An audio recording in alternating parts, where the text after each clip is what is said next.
Hello, and welcome to Chicago Reacts. My name is Colin, and today I'm watching Modern Art Insults Me. And this is from the YouTube channel Lindybeige. And I don't think I've ever seen anything from Lindybeige before. That name does not ring a bell. But this video also came recommended by, I hope I'm saying this right, Widren87? Widren 87. So thank you, Widren 87, for the suggestion. I hope it's a good one. If not, I'm not taking any more suggestions from you. Seriously, better be good. But for real though, modern art. I took one art history class in undergrad. I don't remember us talking too much about modern art. We did a little bit. Like I think we discussed that like one from the 40s, I want to say, that was literally just a urinal displayed in an art gallery. So yeah. And I know there's like within the people who are wealthy enough to be purchasing high-end, works of art, there's a lot of it almost seems like a bit of a money laundering kind of scheme, maybe in some circles. I have very vague information on this, so I am kind of talking out of my ass right now. So, but the sense I get is that the modern art world is BS. I was gonna say the full thing, but I don't know. I think YouTube has a weird thing about swearing within the first couple minutes or something like that. But anyway, sounds like BS. So, yeah, I'll bring up the share screen here so you can see the face on here. Yeah, seems like an accurate reaction to the BS in the art world. But yeah, so with that being said, be sure to like, share, and subscribe, and we'll get into it, shall we?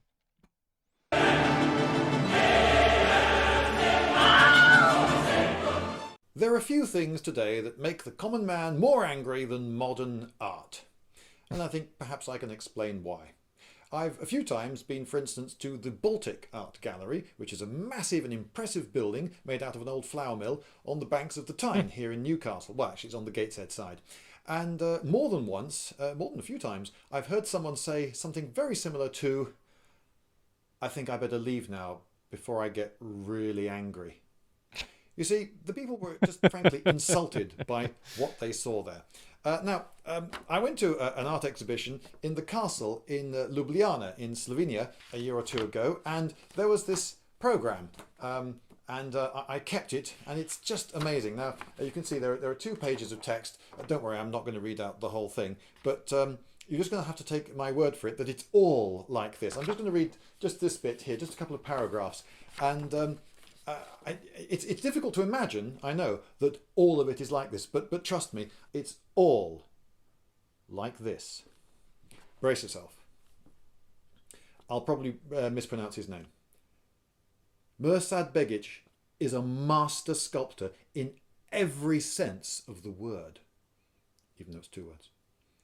His approach towards sculpture is versatile, monumental and vital as he manifests his experiences and artistic notions in a unique artistic language. We are confronted by a persuasive observer who pours out his inner feelings and his personal worldviews which reflect the deeper questions about human existence. Being is the closest thing, but closeness is most distant to man. To transform remoteness into closeness is the task of art, to change absence into presence in a way which never reveals its finality. His sculptural installations seem like some sacred worlds from the hereafter. The art is eternal and surpasses human life. It is endless, but it can exist only through and because of the living. As great works of art exceed That whole thing I just imagine whoever wrote that. Uh, have you seen if you're watching this? Have you seen the episode of South Park? It was like the EV episode of South Park that like Cartman traveled to San Francisco or something like that. It's like the smug. There's a smug problem instead of a smog problem. It's a smug problem. And I just imagine whoever wrote that little insert was doing the thing that the people in that episode of South Park were doing, which was just like farting into wine glasses and just like sniffing it and just like, enjoying the sound of their own voice and the smells of their own farts. Yeah, that was ripe with smugness. My goodness. Yeah. Take yourself a little less seriously, baby. The lifespan of their makers. Likewise, the spirit surpasses the material body. To this artist, sculpture is a constant interweaving of life and death, in which art doesn't end with death, but offers a timeless experience of an aesthetic sublimation of Eros and Thanatos. Yeah, it really is all like that, but I'm going to spare you anymore. Now, I imagine after I read that you are just bursting with curiosity to know what was this astounding piece of art with which I was privileged to be confronted in that tower, in that castle in Slovenia, that time. Well, I can tell you. I took a couple of still photographs of it because I was just quite amazed.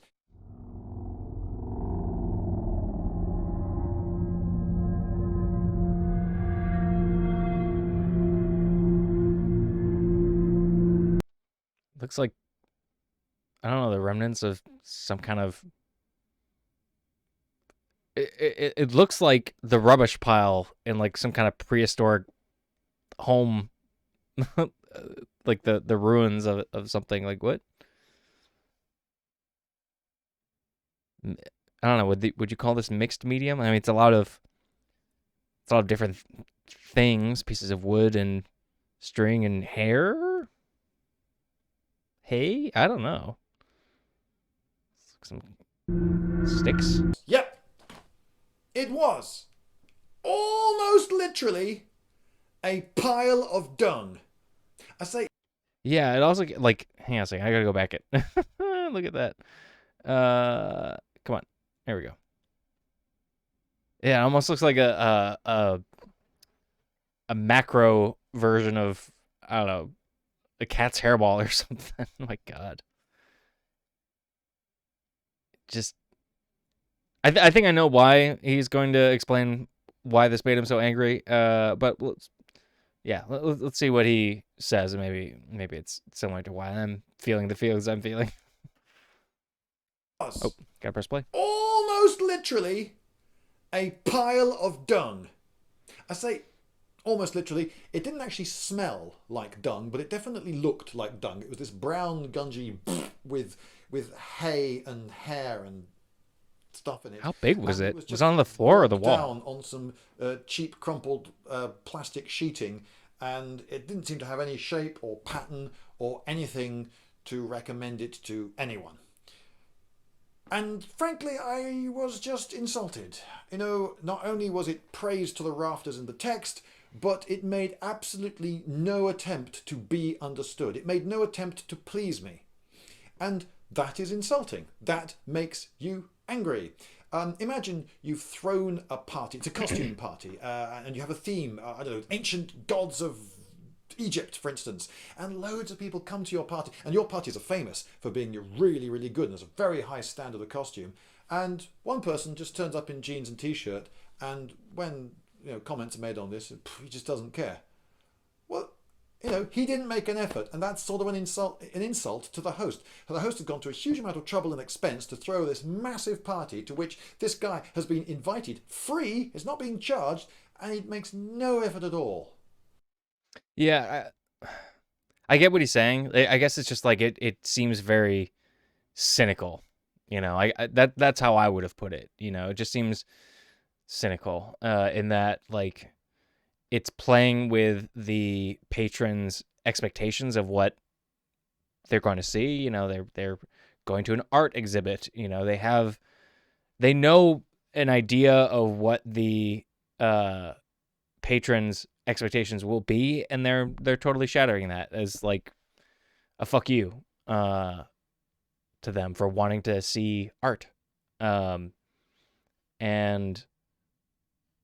they know people are going to get infuriated by that, and they're gonna talk about it and make a fuss about it, and that's probably gonna bring more traffic to it, just for people, because people are curious to see how could an inanimate object that someone placed in a room create such a reaction out of people, and that people want to see it out of curiosity. And it's so that just seems very cynical. Like it's creating art to bring about negative emotions in people, to make people angry. Like anger and outrage sells, unfortunately. Everybody wants to see what everyone else is outraged about and see if the outrage is justified or not. So because if it is justified, they want to join that crowd. If it's unjustified, then they, want to be outraged at the people who are outraged. And it's an ongoing cynical cycle. It reminds me of like major news networks, essentially, just selling fear and anger and outrage. So anyway, that's my tidbit, my rant on that work of art. But let's see what else he has to say here. He just says, I'm not interested in all this, Egyptian stuff. Well, if you're not, don't go to the party. Don't put on an art exhibition in this sacred, special space, an art gallery. As soon as you put something in an art gallery, it says to the viewer, this is special, this is good stuff, look at this, this is worth looking at, it's special, it's art. And then you look at it and you say, well, they've gone to no effort. What I'm impressed by is... It's like an intentional lack of effort, I think that's what it is. It's not just... It's like they put more effort into seeming like they put no effort into it, Because like the least amount of... The less effort you put into it, the more outraged the person viewing is going to be. Effort and skill. And we also quite like people who try to please us. So effort, skill, and an apparent attempt at least, to please. And all of these things are missing in a very great amount of modern art. If you look at the welds on something that's been welded together, they're often really bad welds. You think, well, this person just hasn't learnt the craft of welding very well. A lot of painters, you can see that their brushwork's rubbish. And if you interrogate them on this, they will say something. Oh yeah, it's not about that though. It's not about getting the brushwork just right. Well, no, learn your craft. If I do a Lindy Hop dance and I just haven't bothered to learn the steps, well, I'm not going to impress anyone. And if I don't put a bit of pizzazz into it and, hey everyone, I'm here to entertain you, no one's going to want to watch me. If I just dance as though I don't give a monkey's what the audience thinks of it, then the audience is going to be insulted, as I am insulted and lots of other people are insulted when they go into an art gallery and see a pile of dung. It makes no attempt to be understood. It makes no attempt to be pretty.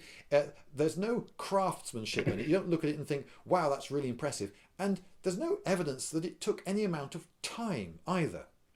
Now, there's an Australian artist called, I may be saying this wrongly, Ron Mueck. And even now, the art establishment is really snooty about him.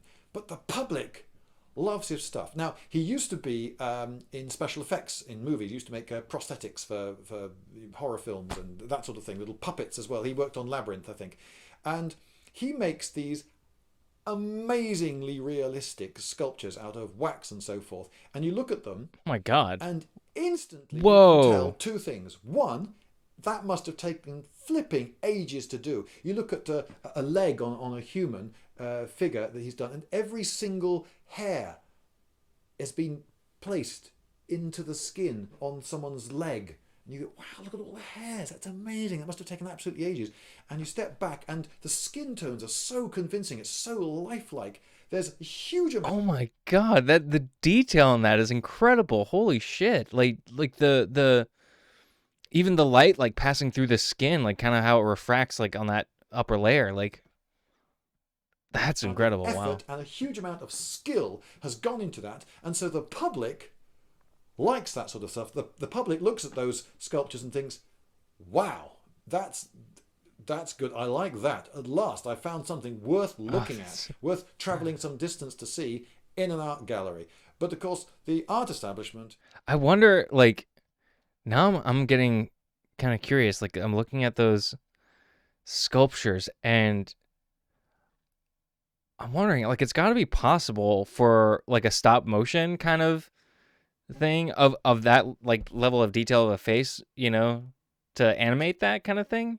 It might not, have all the minute facial movements that happen, as people talk and move and whatnot, but I think that that could be kind of like trippy to see that, I like stop motion animation and films and whatnot, and like the Pinocchio one, the Guillermo del Toro Pinocchio that came out last year was really good, like surprisingly good. And so the point I'm trying to make is just like, so there's like kind of an uncanny sort of, with the stop motion movement, it's kind of jerky a little bit. It's not totally fluid. I don't know. I think that'd be kind of interesting to see, like highly detailed puppets like this. I know these aren't puppets, but turn them into puppets and do a stop motion. I think that'd be kind of cool. I don't know. What do you guys think? Am I crazy? In an art gallery. But of course, the art establishment, oh no, they don't like that sort of stuff because, I don't know, skill went into it. Oh, and that was it. In an effort to avoid insulting my audience, I spend hours editing the end plates of my videos. This, I hope, compensates for the seconds I spend scripting. What does it got here? Lindybeige!